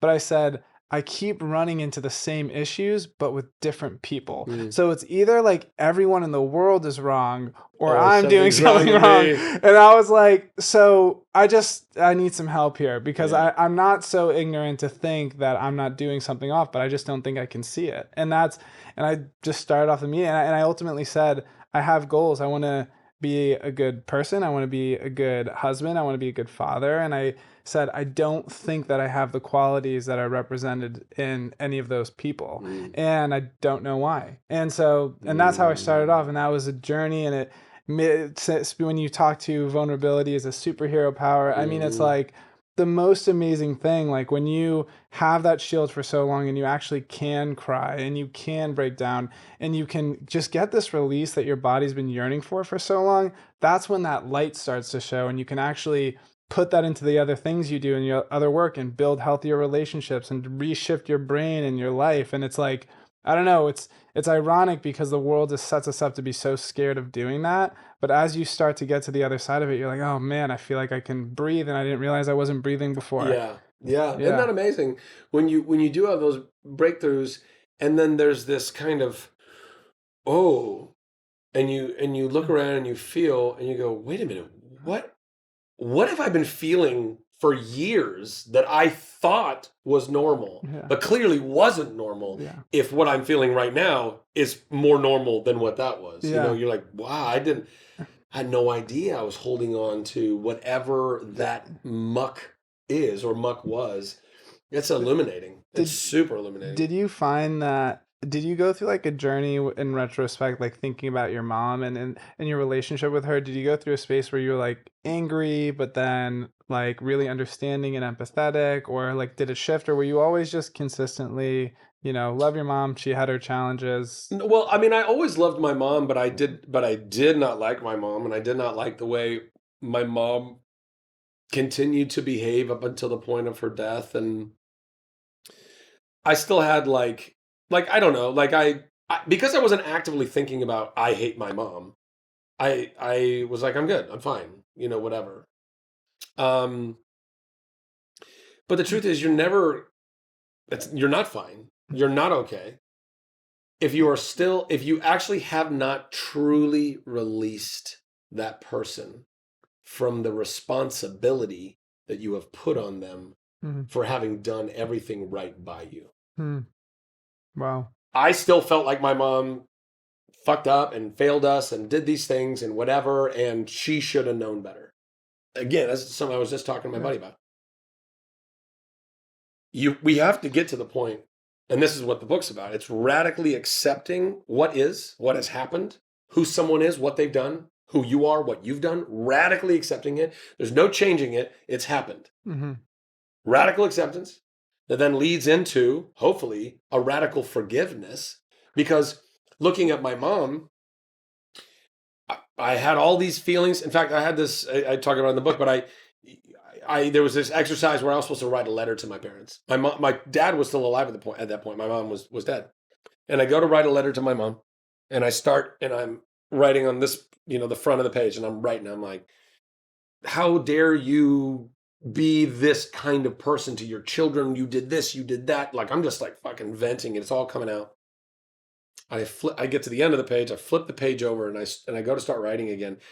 And dude, it was again, very, very God moment, because I had no intention of even going there in my mind. I was going to keep venting. And I go to put my pen on the paper, and then all of a sudden, as if I wasn't even the one doing the writing, it was, but of course you did these things because you first were traumatized. You first were a little girl who was abused by your mom. I was like, it was all just coming out of I was just weeping and weeping and weeping for my mom. And that was really the first huge break that I had in order to reconcile all of that pain and all of that stuff and radically accept that, guess what? My mom was doing her best. She was doing her best. How could I sit here? It doesn't mean I have to approve of what she did, but it means I have to release her for why she did it. She wasn't some evil person twisting her mustache, wanting to fuck up her kids' lives. She was a broken soul who was abused as a child. If we can all just look at everyone as their 5-year-old self, that little kid that had all the promise in the world, that wasn't taught to be racist or sexist or homophobic or all of the things that we all learn, they're all learned behaviors. If you can look at that 5-year-old and everyone and just have empathy for that 5-year-old, no matter how much they're going crazy and yelling and, have boundaries. You don't have to allow them to do these things to you, but you have to prevent your heart from becoming hardened. You have to prevent your heart from looking at this person as if they're a monster or evil, because they're not. They're hurting. I mean, it's insane how much we love dogs more than human beings. Human beings all can look at dogs, and you see a mangled, snarling, fucking, pit bull in the corner ready to attack people, and almost every human being will look at that dog and go, oh, abused. How sad. But turn that into a human being, and they're snarling, they're angry, and they're doing all the things, and everyone's like, evil, monster, put them in prison, kill them, whatever. And so easily. It's terrifying, the lack of empathy that we can have for our fellow human beings, all because we are incapable of getting to this radical acceptance, and then forgiveness, and then radical love. And that's what I think we need to do. And the more, because here's the thing, unless you can look at everyone else and recognize they're doing their best, you'll never be able to actually truly forgive yourself. And that was one of the things that I was stuck. I was like, how can I forgive myself? I failed this, and I fucked that up, and I didn't do this, and where's my career, and where am I at in my life? And I should have done better. I should have known better. No, Zach. You knew exactly as good as you could know in the moment. That's it. You have exactly the amount of tools that you've picked up to that point in your life. And that's it. And have grace with yourself and know that you're doing your best. And how cool it is that you're even aware right now that you were maybe mucking that up and you could do better. And love yourself through that and go, oh, wow, yeah. And if you're trying to get there, the only way to get there, because you have to apply it to everyone. You can't just apply it to yourself. You can't say, well, I was doing my best, but everyone else should know better. That doesn't work. It's both sides. It's, well, I was doing my best. Oh God, that means they were. That means my mom, my stepdad, my dad. Pick your poison, pick your person in your life that's either traumatized you or someone else you know. And it's really, really hard, particularly when someone's done something incredibly egregious, murdered someone. I have no idea what it's like to be someone who had someone that they loved murdered in their life and be able to look at the murderer and forgive them. to love them. I mean, I'm sure you've seen videos of like families in court who will go to the arraignment or whatever, and they will straight up look at these murderers and they will say, "You have taken so much joy out of our family by doing what you've done, but we will not turn our hearts on you. We'll pray for you." That kind of radical, and it's not, some people are like, well, but you're not supposed to do it without also doing the work of like healing from whatever that happened, right? You can't just like my daughter was killed. I'm not going to think about it. I'm just going to go, no, you got to think about that. You got to process that pain. You be angry, do all the things you need to do. But then you got to come to the point of that's not changing. You have to radically accept what this is, and it fucking sucks. But in doing so, you are lightening your own load. You are letting go of the things that are going to want to hold you down. It's a very old idiom, and said by many, many different people in many different ways, but it's all basically the same, which is unforgiveness is like drinking poison, hoping that the other person will die. If we're all just sitting around with all of these angers and these hates and that fucking person and whatever it is, you're just a victim. You are keeping yourself in a victim state and just poisoning your own well, and it's not good for us. We have to be able to move past that. Well, it's amazing because once you find the light in yourself, you're able to see the light in others, and you're actually able to forgive them for the whatever they need to be forgiven for, and that also heals yourself, and that gives that person that radical love, which enables them to open up, like, hey, because that person who makes those mistakes, they don't feel good about those mistakes. No. They just need someone to say, hey, I know you're making those mistakes, but I still love you anyways. That's right. In that moment, it gives them permission to say, wait, there might still be hope for me. There might still be a light in me. Maybe there's a light that I don't see in myself. Yeah. And then that moment of confrontation with your past, it's like people think if they made these decisions, their life is over. The reality is that you can make retribution for your past by the decisions you make in your present. Yep. And if you take that moment to recognize those choices, it is painful. It is depressing. You have to mourn the loss of a life you could have had. Yeah. You have to recognize that you weren't the person you were supposed to be in those moments. And you have to realize that it is kind of ugly and you did miss an opportunity. And there is a part of life that you're not going to get back. But if you take that moment to really look at that and accept it for what it is, and then find the reasons that those moments happened and be able to recognize the external influences that were on you, you'll then realize that part of yourself was just almost a kid. The part of yourself just didn't know what it was doing. You find that light and it changes everything and it gets you on this path to keep going. And I think everyone, it's like that moment you get that switch, everything changes. Yeah. Yeah, I don't know. That's how I think about it, but I'm just kind of tailing off of what you're saying. No, man. I mean, it's true. Well, we're coming to the last part, and this is Tina's part of this. Christina's. This is the last segment. It's called Rapid Fire. It's kind of a crazy name. We should probably change it. But this is when we ask That's a pretty common name. Rapid fire. That's a pretty common name for what would be rapid fire questions. When I hear rapid fire, though, I just think of like a gun squad and like rapid. I don't know, but that's just me. But that Tina doesn't agree, so whatever. But anyways, in this section, we're gonna give you 15 seconds to answer 3 questions. They're random questions. Okay. Do your best to answer. The first one, and Tina put these together. All credit is to her. What did you eat for breakfast before your first Shazam audition? No idea. Probably bacon and eggs. Okay. All right. Next one. What is the most outrageous request you've ever received to do on set or from someone that you're working with? I don't know. I don't have a lot of outrageous requests on set. Yeah. No, I don't know. Okay. I honestly don't know. That's okay. Yeah. And then the last one is, what is the motto that you live by? Ooh, what is the motto that I live by? It's not a motto so much as an understanding, which I've recently come to, which is, love is it's a very complicated concept. It's so massive and deep, and everybody has different ideas of what it is. But I heard this. It was on the Rich Roll podcast or something.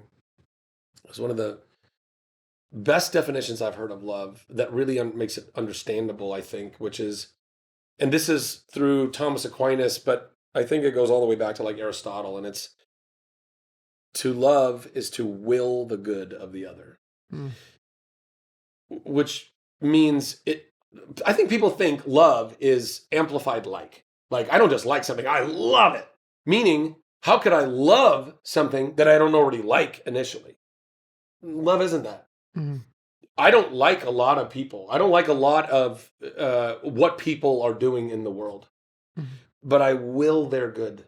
I want those people to come around. I want those people to be awakened and do better things in the world. And that's what I think we ought to hold space for with everyone. You have boundaries. You don't have to like everybody. In fact, you could dislike people, but still will their good, as opposed to what we have done, which is love is I feel good about somebody, and I not only do I not will the good of others, I will the bad. I want those people to suffer. I want those people to be punished. I want whatever. And I think we need to get back on that. But then I think a good motto, whether you subscribe to the actual Gospels or not, or whatever, but there's a lot of really great wisdom and love and instruction in the Gospels for those who, are, again, of the Judeo-Christian lineage or not. I mean, there's a lot of really sound stuff in there. And Thomas Aquinas has this quote, preach the gospel at all times, and if necessary, use words. And to me, whether that's the gospel or whatever else you consider to be the good lessons, the good things in the world, live that shit. Stop fucking talking about it. Stop sitting around and being like, well, you know what you ought to do, or what, like so many Christians or otherwise do. It's a lot of finger wagging and a lot of do as I say, but not do as I do's. And I think that it is just, if you really want to make change, be the change you wish to see in the world. I don't know. There's a lot of these little idioms, but yeah, there you go. So this is way longer than 15 seconds. This is not rapid fire. This is slow fire. No, this is slow gold. This is amazing. Yeah. And Zach, thank you so much for sharing your story. It's been a privilege getting to speak with you. Happy to. And before we wrap up, I wanted to follow up with you with why you selected the nonprofit that you did. And correct me if I'm wrong, but you chose Active Minds. Yeah. Why is it that you chose Active Minds, and what does it mean to you? Well, so listen, I used to be an ambassador for Operation Smile, and still am kind of an honorary ambassador, and I love those folks, and they are an incredible organization that basically goes around all over the developing world and provides free cleft lip and palate, as well as other facial surgeries and things like that. Wonderful organization. When I had my mental health crisis, I basically was like, I don't know how to champion anything other than mental health for the rest of my life, because, well, for two reasons. One, it's very personal to me and something I've gone through and I understand. But two, I really genuinely believe that every other issue that we have in this world can all be rooted back to bad mental health.